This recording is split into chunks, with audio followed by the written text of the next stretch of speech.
Quais seriam esses fatores? Que seriam fatores de risco no caso, né? Isso. Veja, não existe ainda na literatura fatores bem determinados para a gente dizer assim, por exemplo, a mãe foi exposta à fumaça do tabaco e aí vai ter dermatite atópica a criança de todo jeito. Não. O que a gente sabe é que excesso de poluentes do ambiente, do ar, ou seja, se eu morar em São Paulo ou se eu morar aqui também é uma metrópole, mas São Paulo, comparativamente, vocês Sim. entendem que o excesso de poluentes é muito maior. Então, se eu morar em São Paulo ou se eu morar no interior da Bahia, e dependendo da interação com a minha carga genética, lá pode ser que eu tenha um quadro de dermatite atópica muito mais exacerbado em mim mesmo ou até nos meus filhos, por essa exposição intrauterina, do que se eu morar no interior, que tem menos. Então, exposição a poluentes, exposição à fumaça do tabaco, exposição a aditivos, conservantes dos alimentos, isso tudo em excesso, claro. A gestante não Sim, vai deixar de comer um bolo uma vez na vida, sim. mas se tem o hábito de comer bolo e sobremesa todas as refeições, precisa ser revisto, porque isso é um excesso. Depois que nasce, a alimentação também influencia, né, na introdução alimentar, o que a gente vai estar expondo a essa criança. Os cuidados com a pele da criança também vão determinar. A exposição ao ambiente, aí sim, a exposição da criança aos poluentes, à fumaça do tabaco.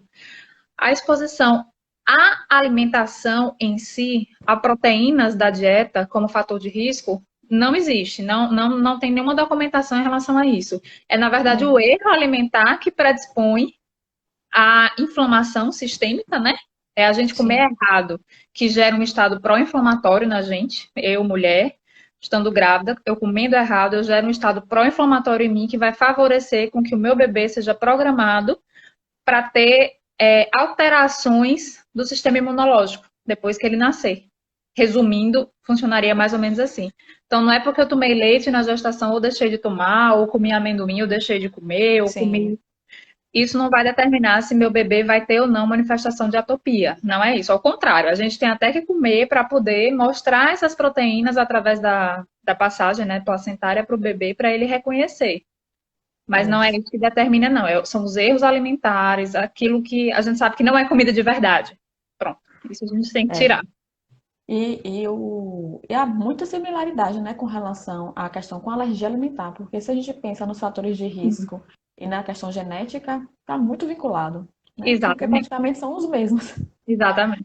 São os mesmos. O que muda, na verdade, seria o gatilho, né? Que na alergia alimentar o gatilho entra como alimento e na dermatite não necessariamente é esse gatilho que é o que vai E desencadear o quadro clínico, não é o alimento, né? Em algumas vezes, sim. 30% dos casos, a dermatite atópica tem como base um componente de alergia alimentar. Não é que a alergia alimentar é a culpada da dermatite atópica dessa criança. Não temos como estabelecer essa relação causal intrínseca, assim. Pronto, ele tem dermatite atópica porque ele tem alergia alimentar.